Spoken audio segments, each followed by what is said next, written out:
Am I audible? My voice is clear or not? Can anyone speak?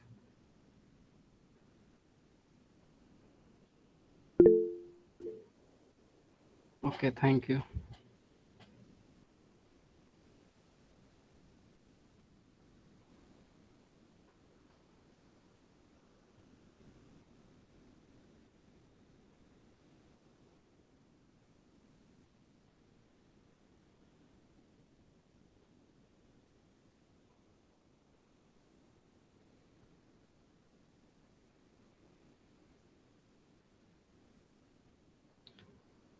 Are you able to see the screen?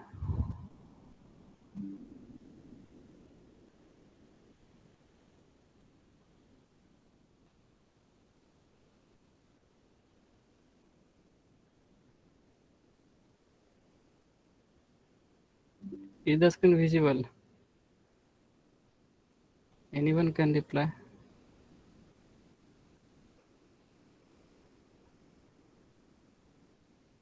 Hello?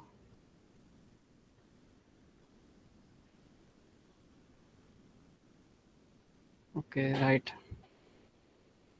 So I think only 5 to 6 participants were there. So we should start the session. First, let's start the recording.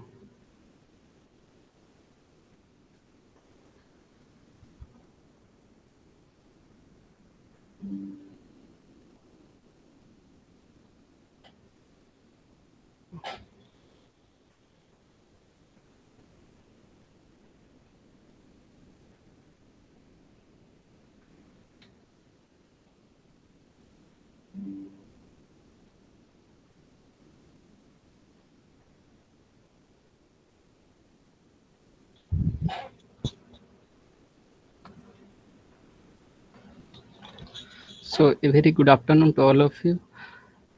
So I welcome you all this live tutorial session number 3. Professor Avik Bhattacharya is the course instructor for this course, NPTEL course DC Microgrid and Control System, and I am Sahil Gaurav, PMRF TA for this NPTEL course. So as you, we have completed the two tutorial live sessions, and you have also I hope you have also submitted the assignment number 1 and 2. And in the last we will see the if any doubts were there from these assignments, you can ask. The first we will go through the questions of this session, and at the last you can ask the queries about the assignments you have been submitted, and you can also ask the question from the this tutorial in during between. And and some of the attendees were in the last session also saying that to like include the question from power electronic converters. So in this session, I have also included some question from power electronic converter. So let us begin to solve the first number question.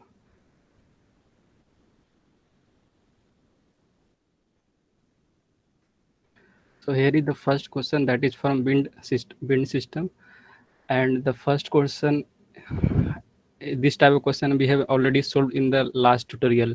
So I think you were able to go means you can at least try this question, and I can also solve in parallelly with you. So the first question is a wind energy system has the following parameters. Rotor turbine diameter is 37.5 meter. Wind turbine maximum power coefficient is 0.38. Cut-in wind speed is 5.4 meter per second. Rated wind speed is 9.7 meter per second. Cut off wind speed is 17.9 meter per second. Air density is 1.225 kg per meter cube, and the synchronous generator rated power output is 200 kilowatt. So here the first part of this question is calculate the available power in the wind at rated wind speed. So we have seen the like how to calculate the available power in the wind. The formula, if you see, so the formula for available power in the wind is P naught is equal to half half into mass flow into E naught square. That is the flow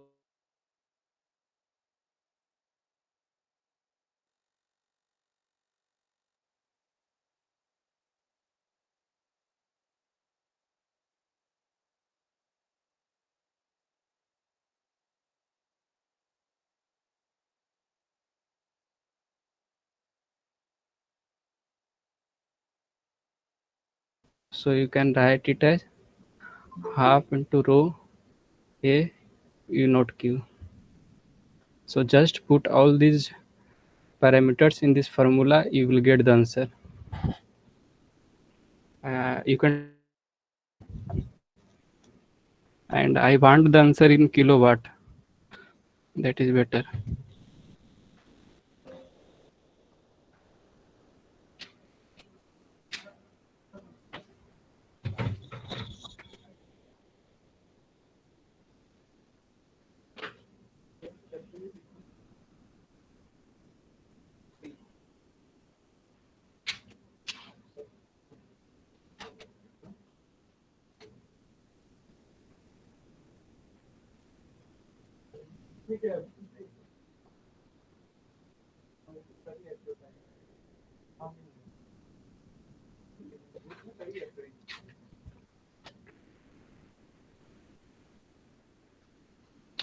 So did anyone get the answer?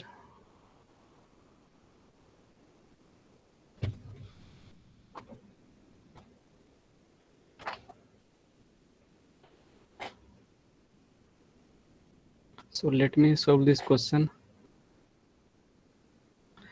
If any problem occurs in between, if my voice is not able to hear or you will not able to see the screen, just tell me. Otherwise, I would not be able to see that what is happening.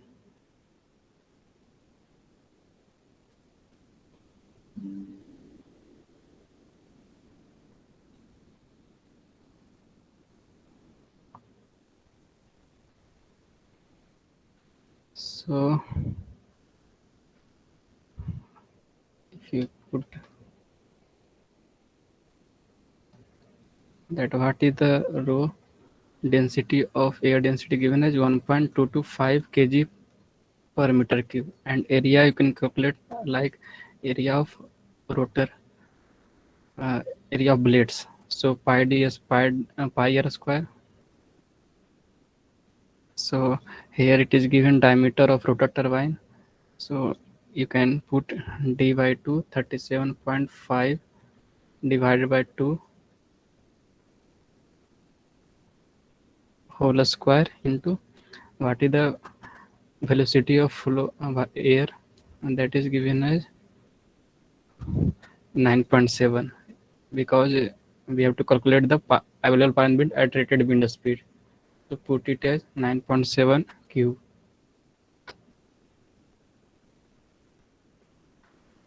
So here you will get it as 61741.00758 watt.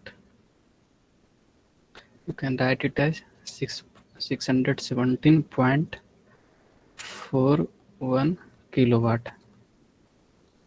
This is the answer for this A part. Now let us see the second question. The second question is, if the wind turbine operates at maximum power coefficient, that is given as CPO, at rated wind speed, then calculate the mechanical power extracted from the wind. So here I just give you the hint so that you are able to calculate power extracted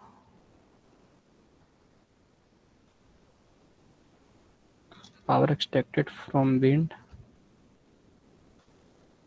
or you can say it is power extracted by turbine. Same thing it is. That how much power available in the wind it is able to converted extracted by the turbine or from the wind. Power extracted by turbine. So write it as PT. So uh, if the wind turbine operates at maximum power coefficient, so you can write it as CPO naught into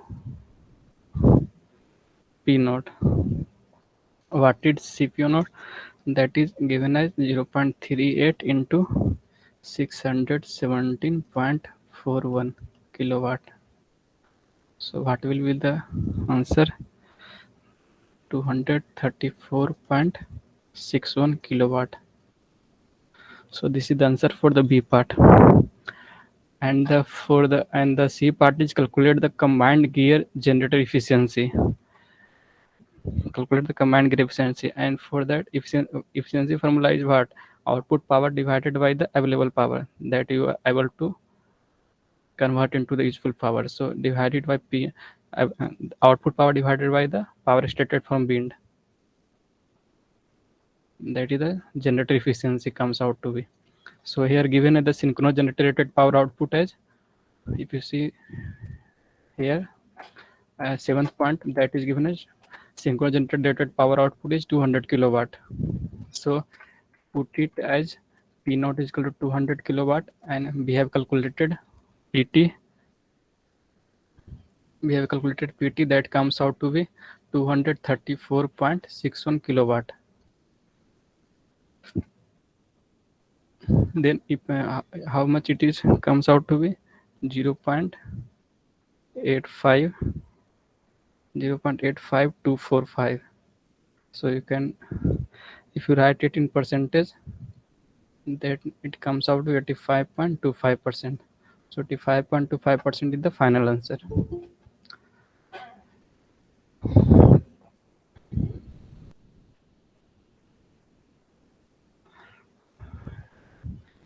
Anyone having doubt or any clarification, you can ask in between.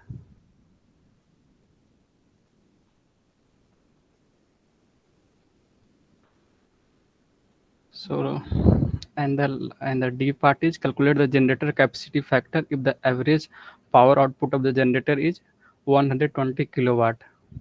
So what do you mean by capacity factor?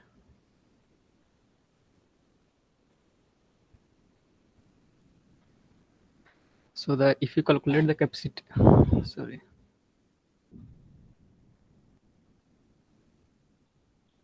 So if you calculate the capacity factor of any generator, then how it even can calculated? It is the total amount of energy the plant produced during a time divided by the it should be produced by the generator at the full capacity. So you can write the generator capacity factor.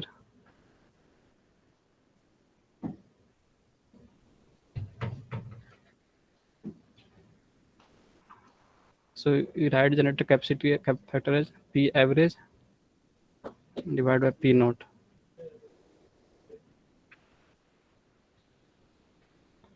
So here the average power output of generator given as 120 kilowatt.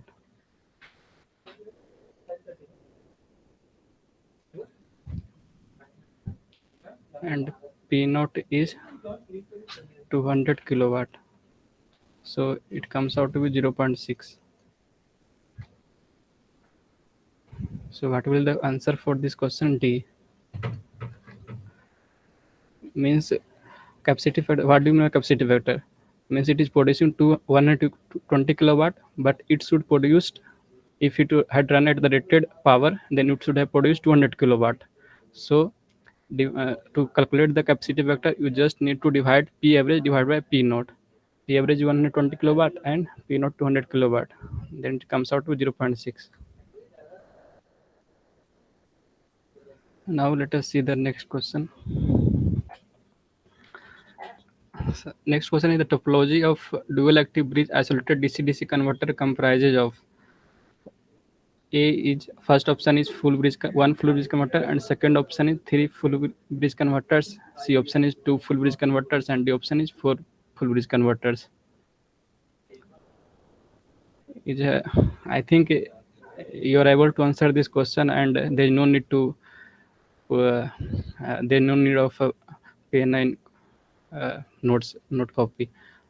So you can type your answer in chat box so that I can see that how many of you are really active in this.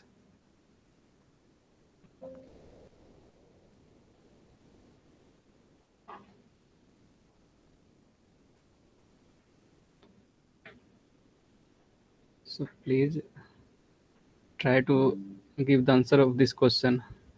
The topology of dual active bridge isolated DC-DC converter comprises of one full bridge converter, three or two or four. It is very simple question. This question is from the slides of the slides of the this NPTEL course.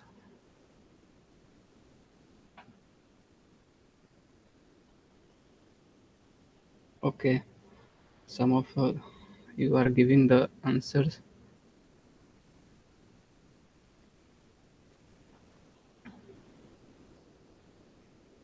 I am getting only one response.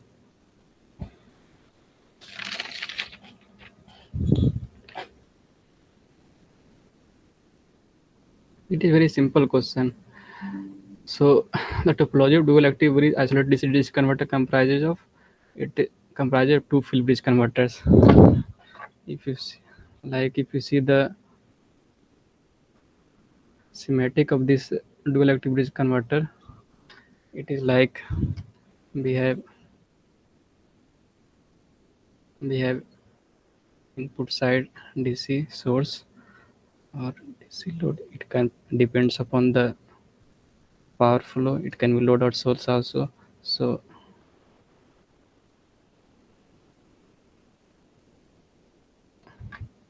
we have like two bridges. One bridge is at the primary side and one bridge at the secondary side.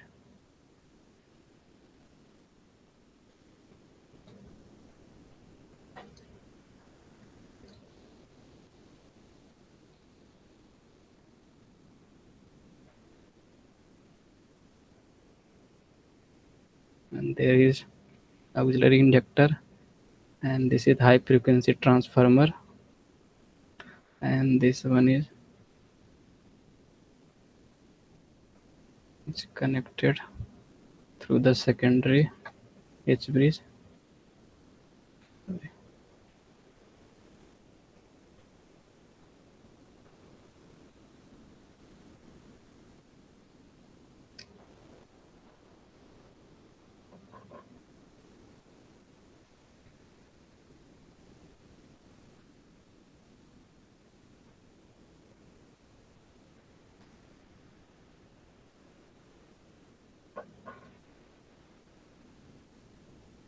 And here we have the output capacitor voltage.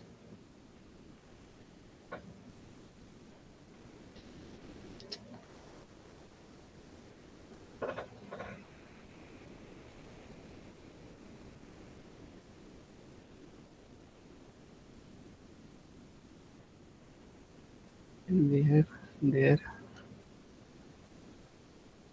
DC load or DC source. You can write it as V naught, C naught, and these are the switches of this secondary H bridge, and this one switches for the primary H bridge, and this is high frequency transformer. And we will see the how to control these switches for these dual active bridge converters. We have seen in the in the class of this course.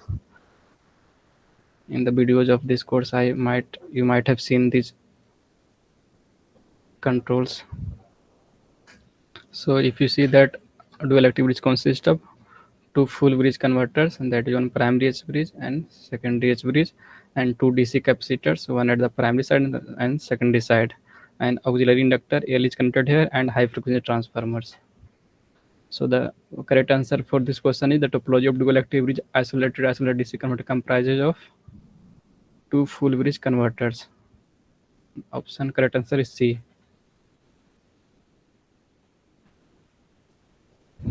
Now let us see the third number question.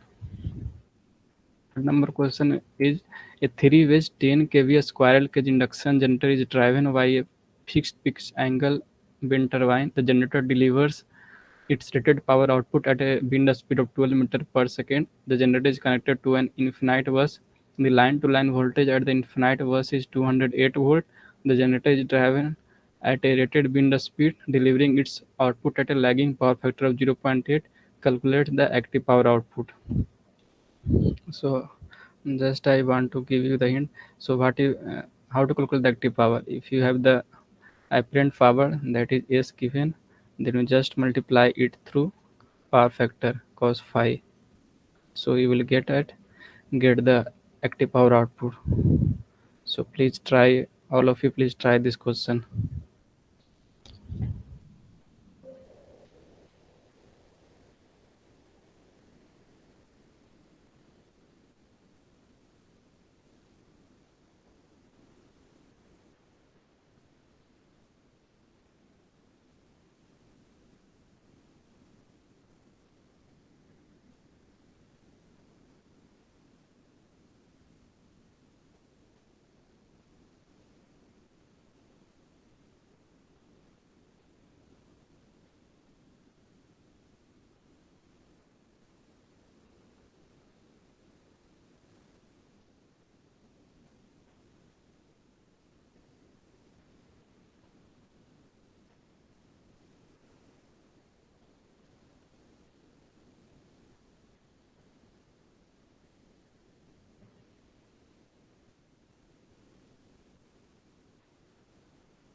So anyone got the answer for this question?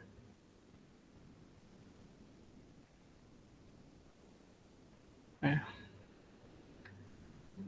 Let me solve this question.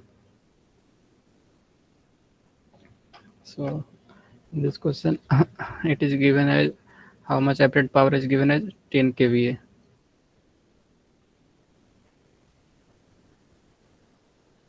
and you have given the it is delivering at a lagging power factor of 0.8. So power factor cos phi is given as 0.8. So it comes out to be 10 kVA into 0.8.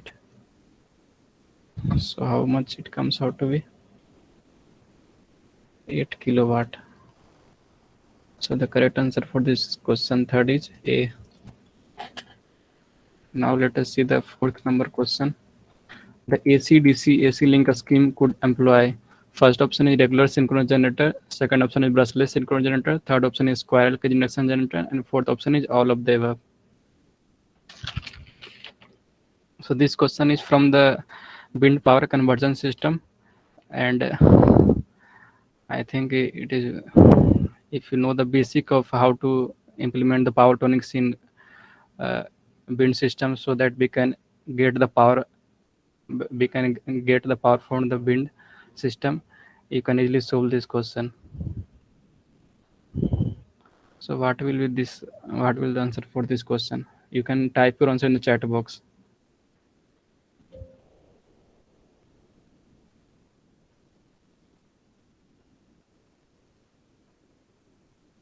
Oh, Chandan Verma has given the answer. Anyone else? It is not necessary to type answer in chat box. You can speak also if you wish.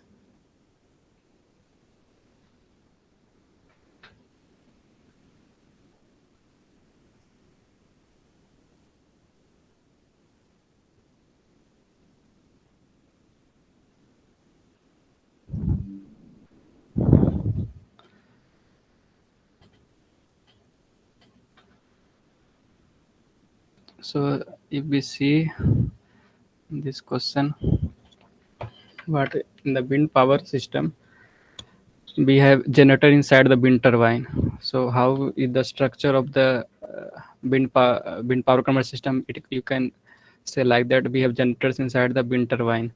So from the wind turbine, we get power at variable voltage and variable frequency. So you can write it as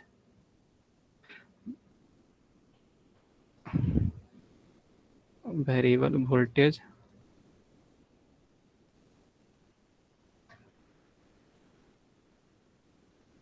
and variable frequency.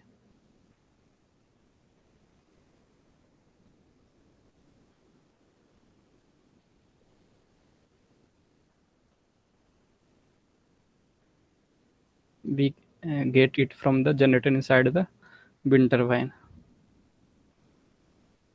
and you can't get this is not useful power. For connecting it to grid, we need to use the power to converter so that we can utilize this power. So the generator inside the wind turbine give power at a variable voltage and variable frequency. This is why happening because the speed of wind, that is fluctuating in nature, and so that it is not fixed. So we have a variable voltage and variable frequency, and if you want it to like, then you need to convert into DC first. Then let us say like we have three phase rectifier.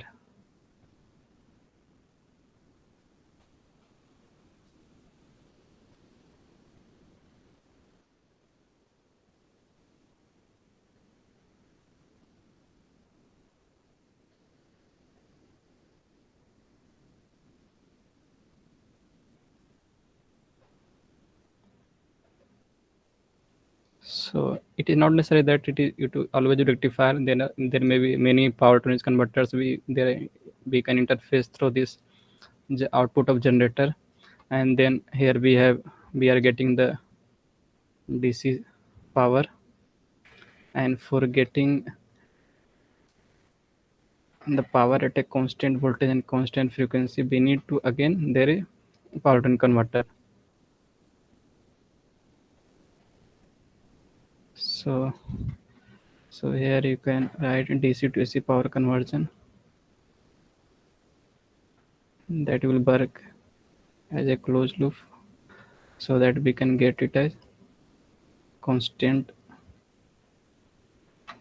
voltage and constant frequency.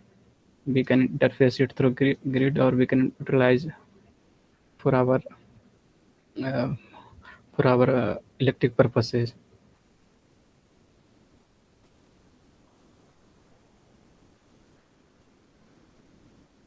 Constant voltage and constant frequency.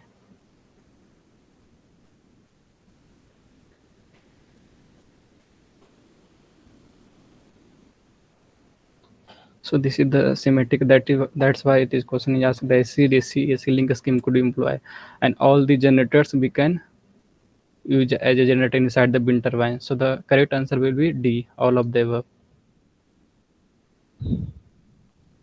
Now let us see the fifth number question. Which of the following is the key control variable in DC microgrid? Voltage, reactive power, short circuit current, phase angle.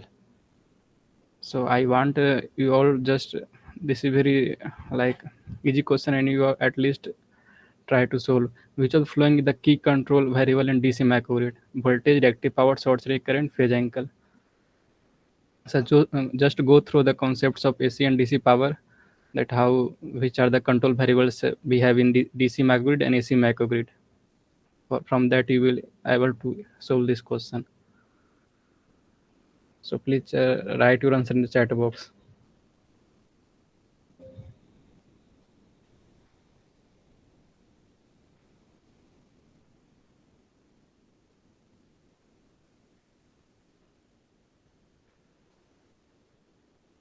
Okay, I got one answer from Chandan Burma. Anyone else? I think he is the only active member in this meeting.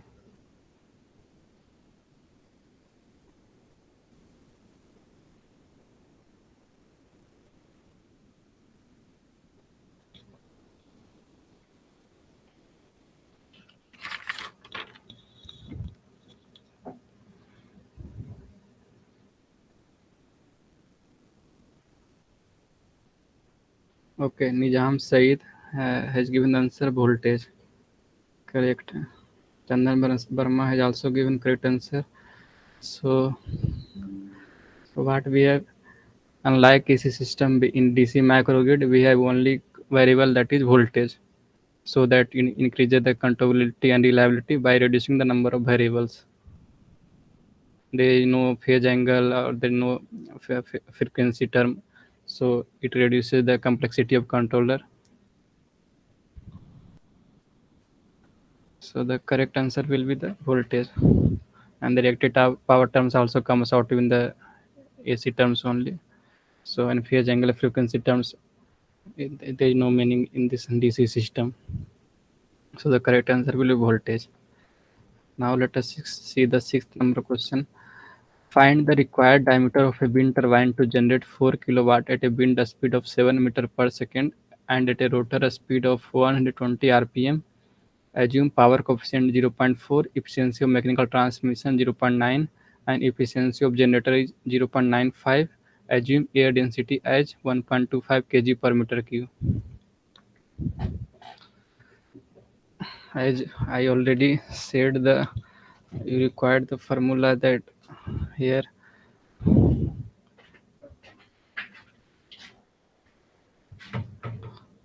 power available in wind,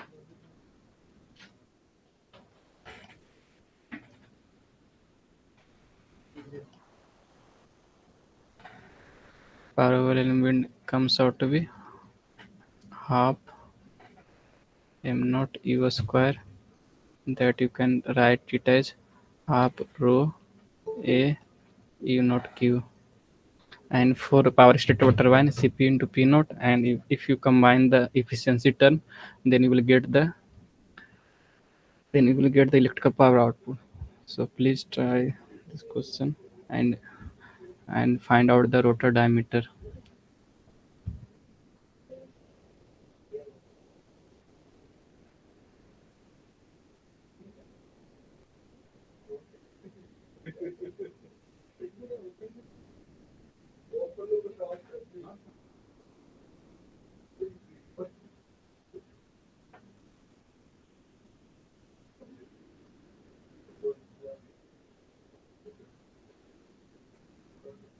So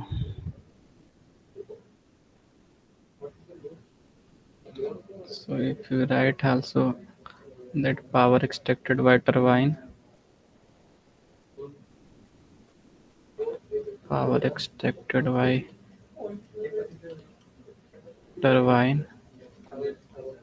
then it is PT into CP is given as the 0.4 CP into P naught. So CP into half rho A U naught Q. And here you have given mechanical transmission efficiency. That is, you can drivetrain efficiency, gearbox efficiency, mechanical transmission efficiency.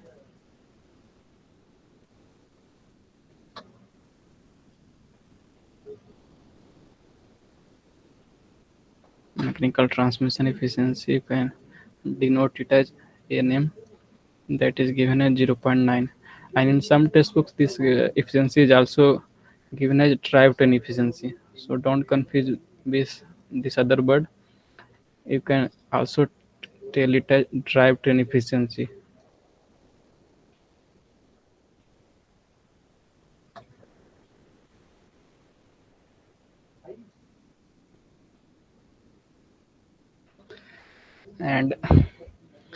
And the other term is also given electrical generator efficiency. Electrical generator efficiency. You meanwhile you can solve in parallel with me.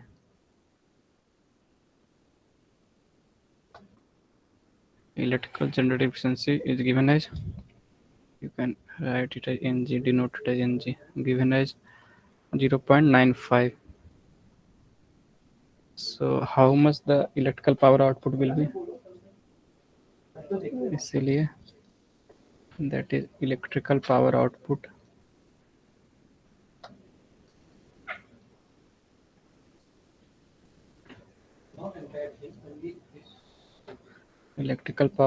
will comes out to be, can denote it as PE, and then you can write it as Nm eta m eta g. Then we have power coefficient, that is given as Cp into half rho A U naught Q. So just equate these terms. We have electrical power output given as 4 kilowatt. So write it as 4000, and we Nm given as 0.9, 0.95, and Cp term is given as 0.4. Then half, how much air density we have to consider, 1.25 kg per meter cube. Then area of rotor turbine, pi dy 2 square. We have to calculate the d only, and we have u naught q. U naught q comes out to 7q.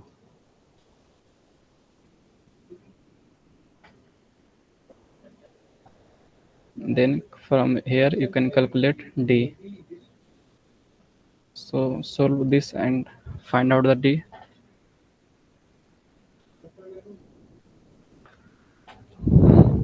So is anyone got the answer?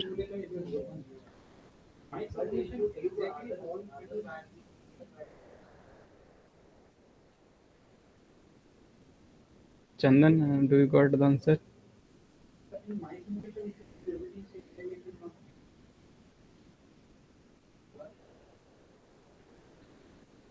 Here you required pen, calculator, everything.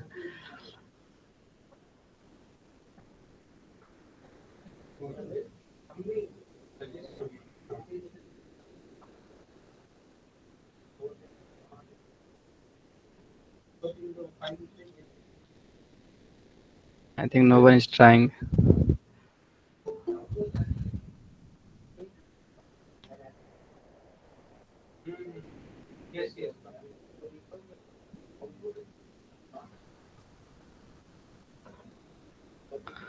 So if you solve these equations, then you will get d value as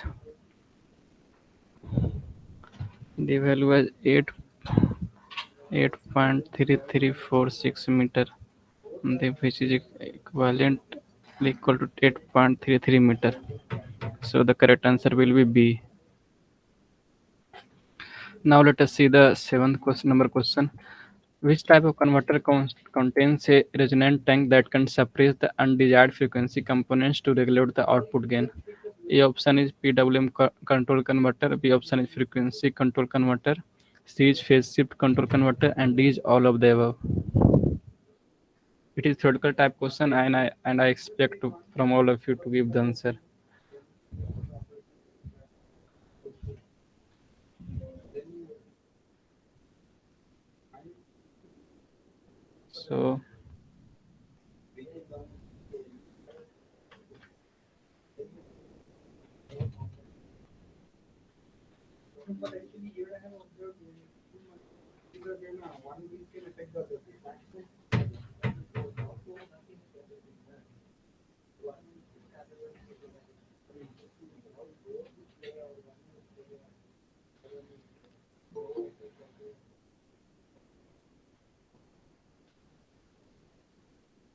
So what will the answer for this question?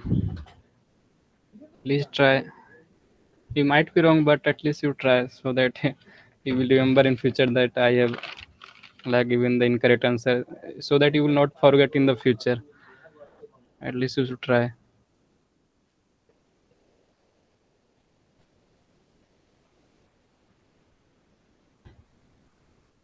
Okay, Chandan Burma, Nizam Saeed.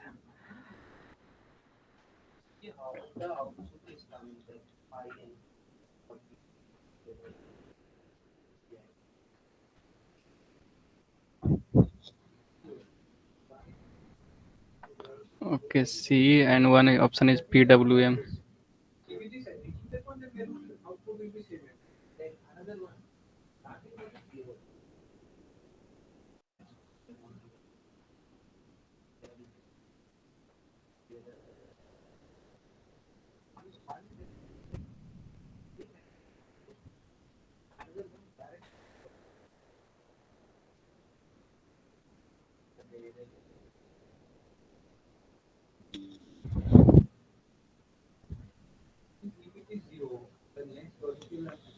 So in PWM control converter, what it is we here we use PWM technique. Here we uses PWM technique to control the converter output voltage.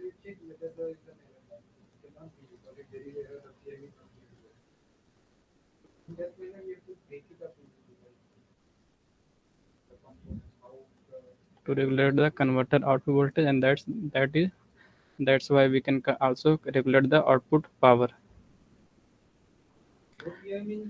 And here in this frequency control inverter, we use the resonant tank, and here we just by changing the conversion according to conversion gain of converter we resonative frequency in changing, so that you can control the power from this converter. So here we have resonant tank and the resonative frequency changing.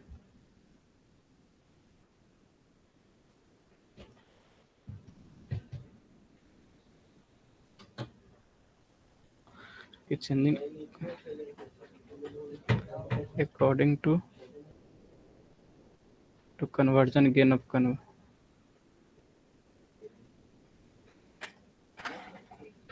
converter, and this is having very high efficiency. because it is operating at a resonating frequency. So and we can remove the unwanted frequency components in that also. And in the phase shift, in the phase shift converter, what will happen? There will be phase shift between the, by adjusting the phase shift between the pulses, we are giving the primary and secondary bridges. So you can say that power flow and direction,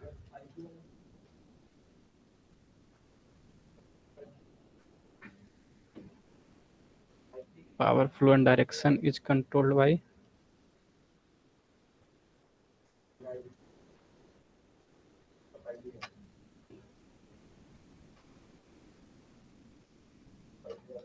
by adjusting the phase shift between the pulses we are providing in the primary bridge and secondary bridge. So now I think now you are able to give the answer for this question. So here it is asking that which converter contains a resonant tank. So correct answer will be frequency control converter. So B option is correct. Now let us see the eighth number question.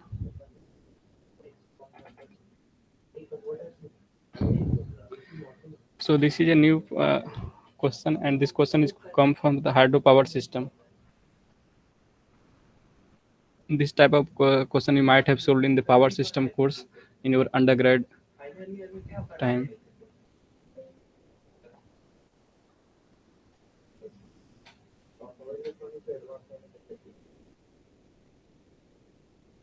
So please try to solve this question.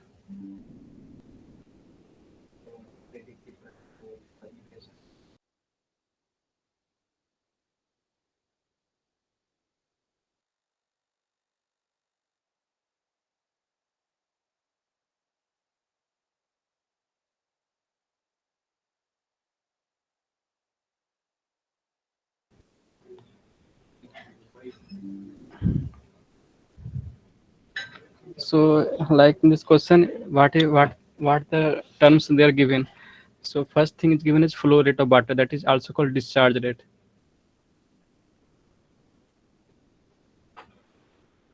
So flow rate of water,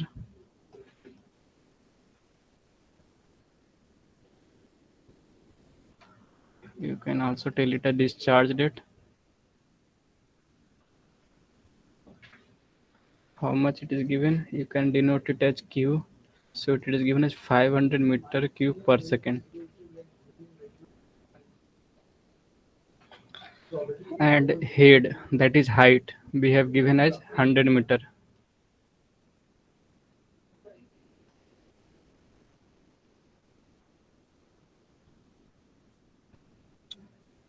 We have given as 100 meter. And now if we see the density of water, how much density of water, we already know that density of water will be 1000 kg per meter cube.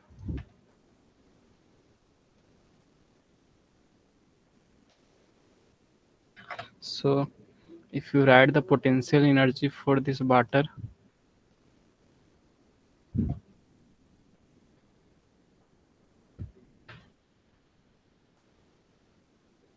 that comes out to be mgh. And we can write it, if we exclude the generative efficiency, then you can write it as input power.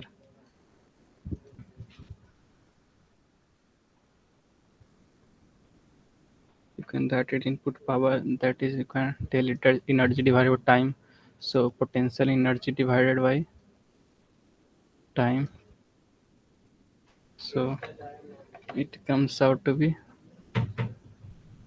mgh, mgh divided by t. Now see here, just if you put this density of water and flow discharge rate, how you can put all the things. Density comes out to mass by volume. So density of water is mass by volume. So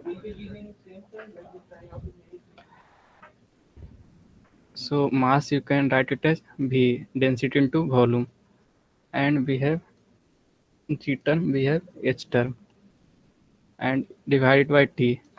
So volume divided by T, it comes out to be discharge rate. So it is given as Q. So what is the input power formula you got from here? Density of water into Q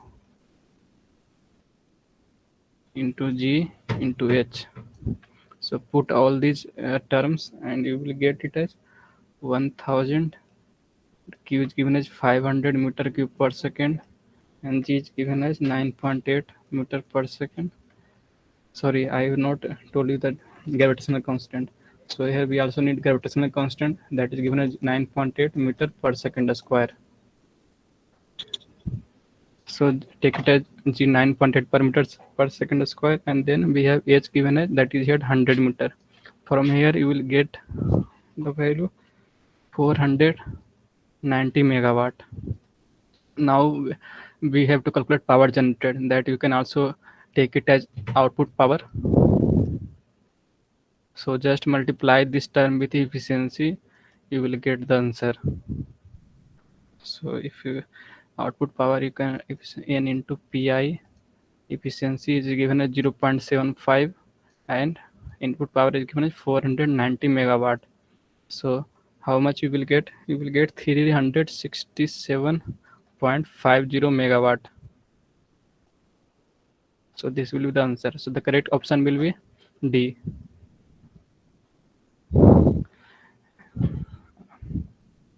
Is this clear? If anyone having doubt, then you can ask.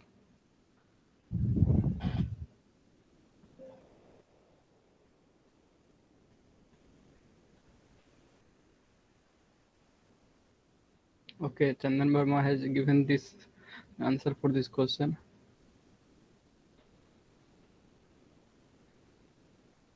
Now let us see the ninth number question.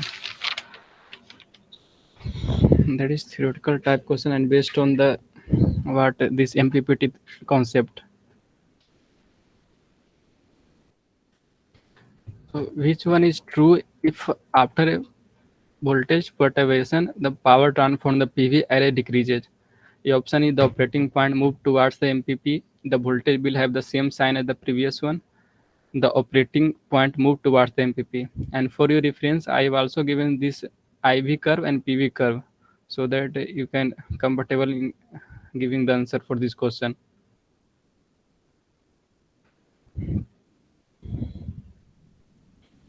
So what will the answer?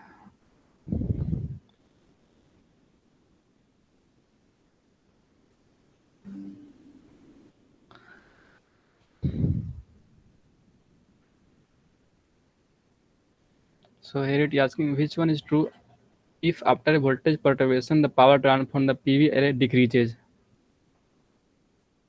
So if you see that if you do light perturbation means there is a light change, you are doing slight variations in that. So if you do slight variation and then if the power from PV decreases, then you are deviating from the MPP because it, the MP point is here, it is at the maximum point. If you are getting the lesser power, if you are slightly deviating from the doing the slightly deviation in voltage, slightly varying the voltage, then there is you are moving away from the MPP.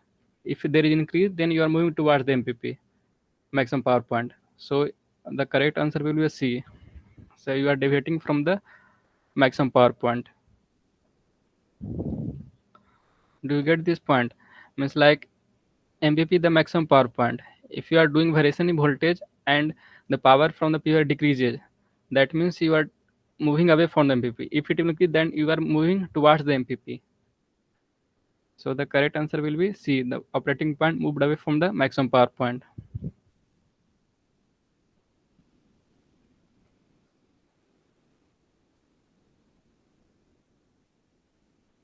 Okay, no one has given the answer for this question.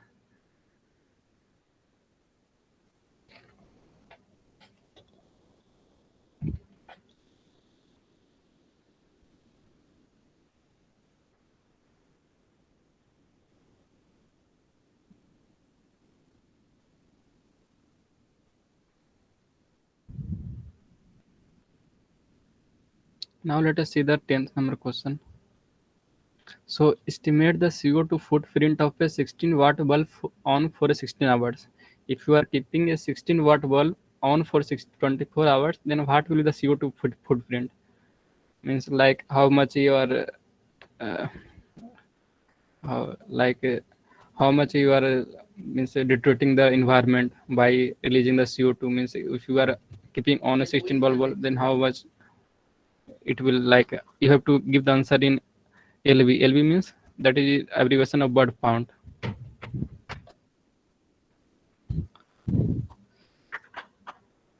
So LV you can write it as it is an abbreviation of pound and it is a unit of mass. Actually, this is a Latin word and is international term used to define weight or mass of an object. LV is an abbreviation of the word.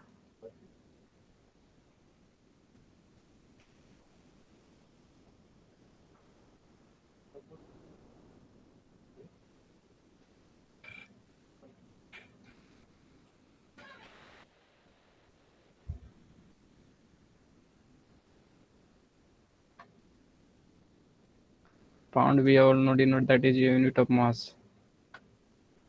So in this question, you need to calculate first the energy consumed. That if you keep on the bulb on for 24 hours, then 16 watt keeping on for 24 hours, then how much energy will be consumed? Then I will, then there will be like how much kg of CO2 per kilowatt hour released. Accordingly, you can calculate the answer for this question. Pound we all know that is a unit of mass.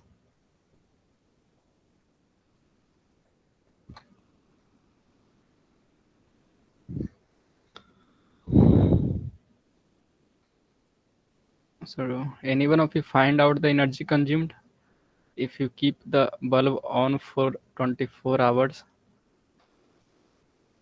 So energy consumed, you can write it as 16 watt into 24 hours. If you write it in kilowatt hour, then you divide it by 1000. Then it comes out to be 1.44 kilowatt hour.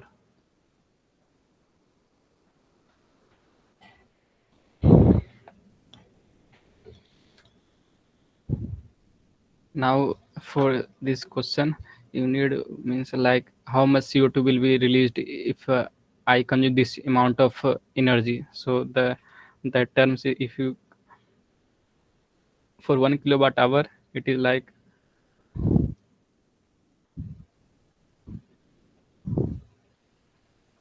for 1 kilowatt hour you will release like 2.3 lv CO2. I think now you are able to solve this question. So how much how you estimate the CO2 footprint? I given you the sufficient hint for this question.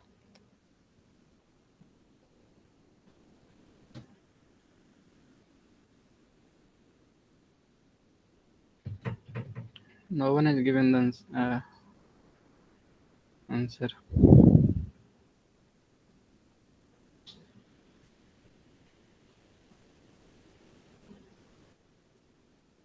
Okay, Chandan Burma, B.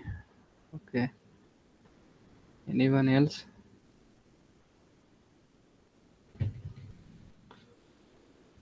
Only Chandan Burma is today. He is the only active member. So how you will find out the CO2 footprint? You can also write a carbon footprint.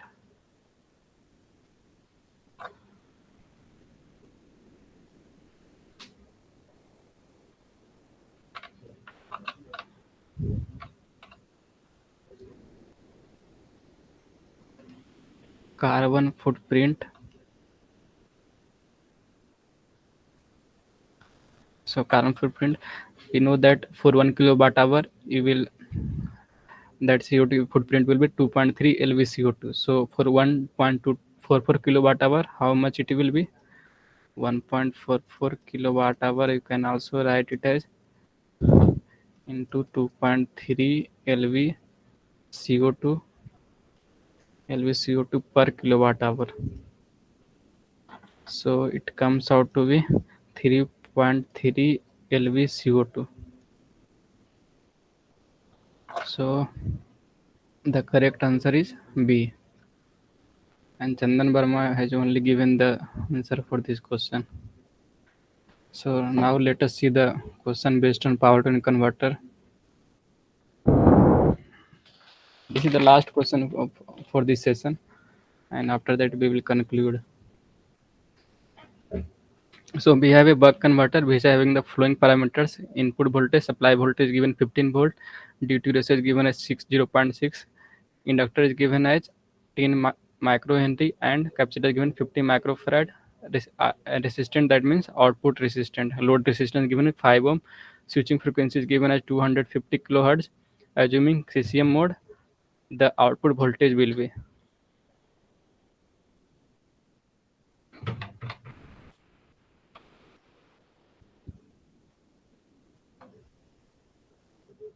So please type your answer in chat box. Meanwhile, I will just draw the schematic of buck converter. So we will have first the switch. We have a then diode. Then we have a inductor. Then we have a capacitor. Then we have a load. So you can write it as Vs. We have R, RL. You can write it as that is V naught, and we have you can write it as plus minus Vd, and we have load voltage across inductor C, and then we have switch. You can write it as voltage across switch. So if you draw the waveform of this question, let us see, like this is switch, this is like for how much time it is on or off. So this is the time period. Sorry, I think I made one thing. So now if you made the voltage across inductor, it comes out to be,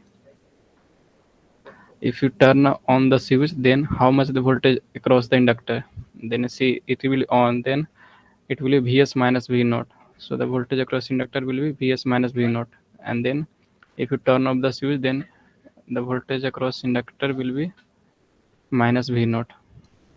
So accordingly we will get VL Vs minus V naught, and it will be V naught.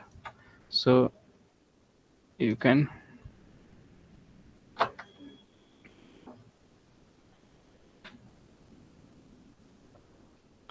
make the inductor current across.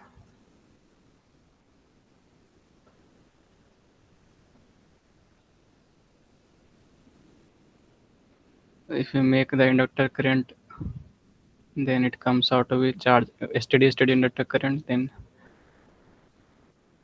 so it comes out to be IL max, IL mean.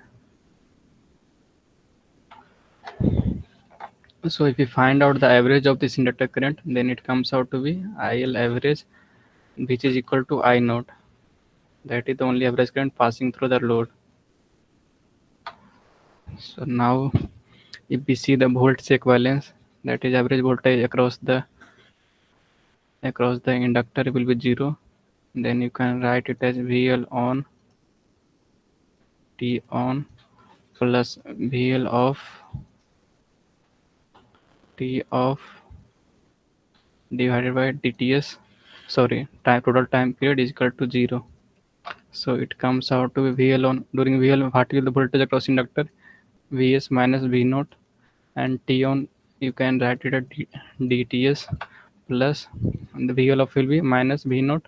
So you can write it as 1 minus DTS, T of is equal to 0. Then TS will be cancelled out, Vs minus V naught into D is equal to V naught minus dV naught.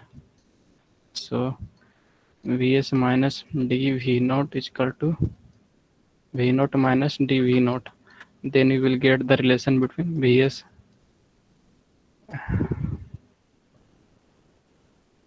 sorry, dVs. I think I somewhere I did mistake.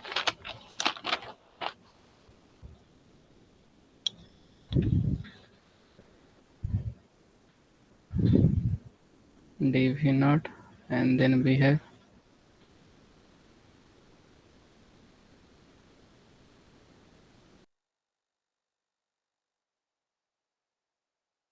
V naught is equal to dVs. So just put the formula here, you will get the output voltage. So did anyone get the answer for this question?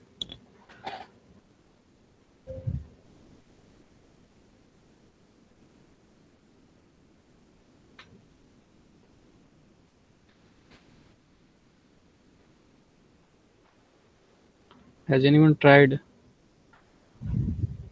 If you are not able to understand, then you can ask questions. So what will be the, so if you, there the output voltage you have to calculate, then here we have given duty is 0.6 and Vs is given as 15 volt. So what it comes out to be 0.6 into 15.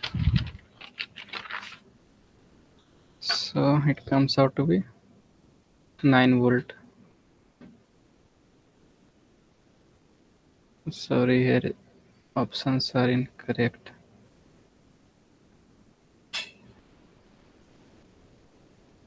So option is correct, and so the correct answer will be none of the above, because we are getting V naught is equal to 9 volt.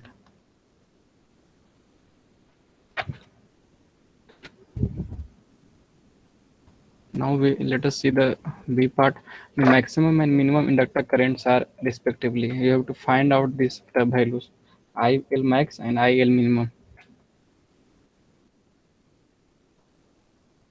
Maximum and minimum inductor currents, IL max and IL min.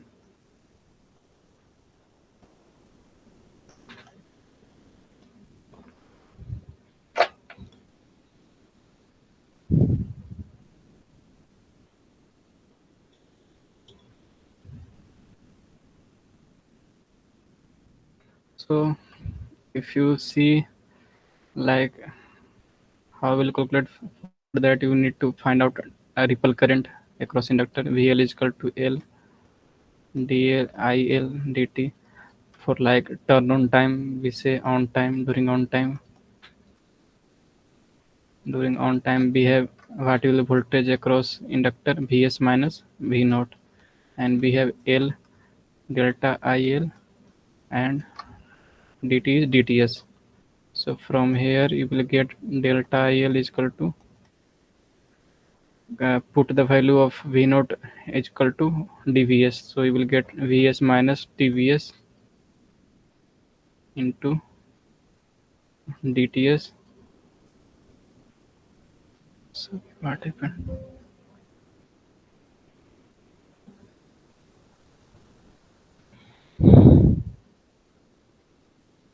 So divided by L.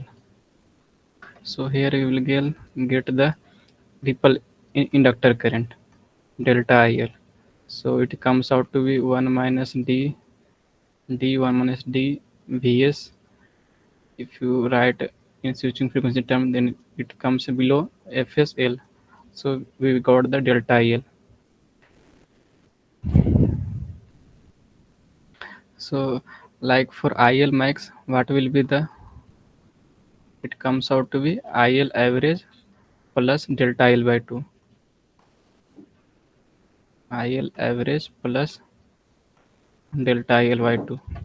And as I already said, you can write it as IL average is equal to I naught and delta IL by 2. So first let us calculate delta IL. So put all these values. So 0.6 into 0.4, we have source voltage 15 and switching frequency 250 kilohertz. and L we have 10 microhenry.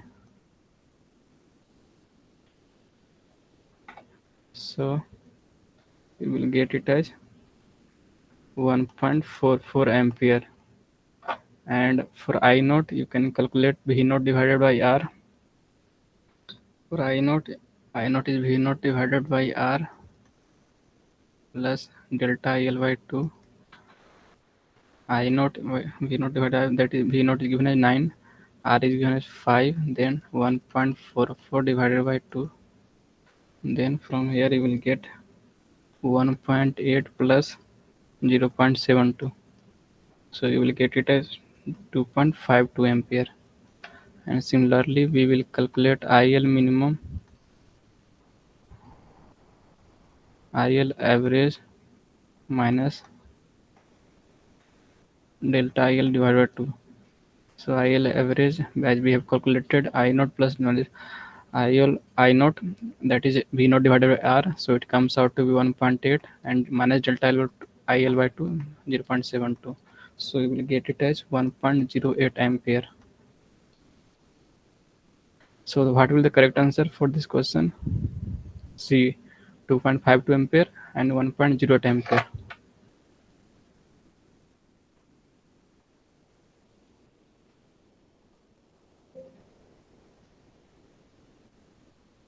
So that is the last question of this tutorial. Is there doubt? Any doubt you can ask.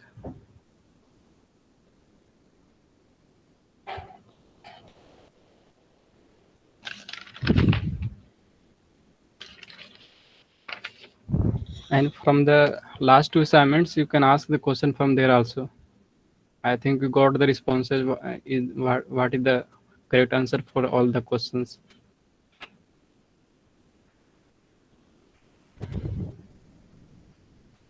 And I will upload this recording video on YouTube, and I will also share this lecture slide so that you can go through it. If you want any type of clarification apart from this tutorial, you can ask. You can also give some suggestions.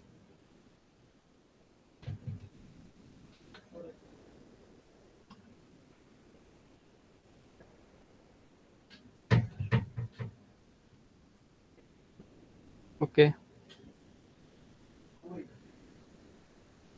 Chandan Verma, if you have any question.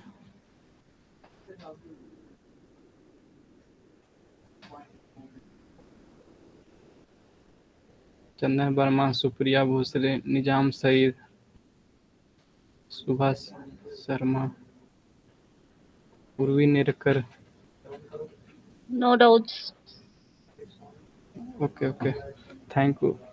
So that's all for this session. We will meet on the next week at the same time.